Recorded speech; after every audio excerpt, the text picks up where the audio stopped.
మన దేవుడు ఈ జూలై మాసములో నేను ప్రార్థించుకున్నప్పుడు మనందరికీ ఈ మాసమంతా ఆయన చక్కటి వాగ్దానం ఇచ్చారు. కొమ్ము సిగిరింపచేసి నీకు ధైర్యము కలుగు చేసేదను. ఆమేన్. ఎహెజ్కేలు గ్రంథములో 29వ అధ్యాయములో ఆఖరి వచనములో ఈ పదాలు ఉంటాయి. కొమ్ము చిగురింపచేసి నీకు ధైర్యము కలుగు చేసేదను. ఆమేన్. దేవుడు ఖచ్చితంగా ఈ నెలలో నిన్ను, నీ కుటుంబాన్ని, నీ పాడి పంటలను, వ్యవసాయాన్ని దీవెనకరంగా మార్చడమే కాకుండా చిగురించిన అనుభవాలలో మనల్ని, మన కుటుంబాలను ప్రభువు నడిపించబోతున్నారు. ఆమేన్. నిన్ను, నీ కుటుంబాన్ని హెచ్చించునుగాక.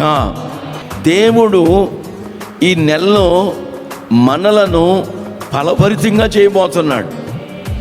ఇంతవరకు ఎండిన అనుభవాల్లో ఉండొచ్చు, ఇంతవరకు సమస్యల వలయాల్లో చిక్కుకుని ఉండొచ్చు, ఇంతవరకు జీవితంలో సుఖము లేక, నెమ్మది లేక, ఆరోగ్యం అంతంత మాత్రమే అనుభవిస్తూ జీవితంలో నెమ్మదిని కోల్పోయి ఆశీర్వాదాన్ని అంతంత మాత్రమే అనుభవిస్తూ మనము కొనసాగుతూ ఉండొచ్చు. నా దేవుడు, మనందరి దేవుడు, మనం ఆరాధించుకుంటున్న యేసు ప్రభుల వారు లేక సృష్టికర్త అయిన దేవుడు నిన్ను, నీ కుటుంబాన్ని, నీ కుటుంబ వ్యవస్థను, నీ బంధువులను, నీ స్నేహితులను చిగురింపజేయబోతున్నారు. హల్లెలూయా. మనం ఆరాధించుకుంటున్న యేసయ్య ఎవరంటే మోడుబారిన జీవితాలను చిగురింపజేసే దేవుడు, ఆశీర్వదించే దేవుడు, అభివృద్ధి పరిచే దేవుడు, ఉన్నతమైన అనుభవాలలో నడిపించే దేవుడు, నడిపించుటకు శక్తి గలవాడు. సంఘములో ఉన్న బిడ్డలందరినీ కూడా నా ప్రభు, నా యేసు ఆశీర్వదించబడే గడియ, సిగురింపచేసే గడియ.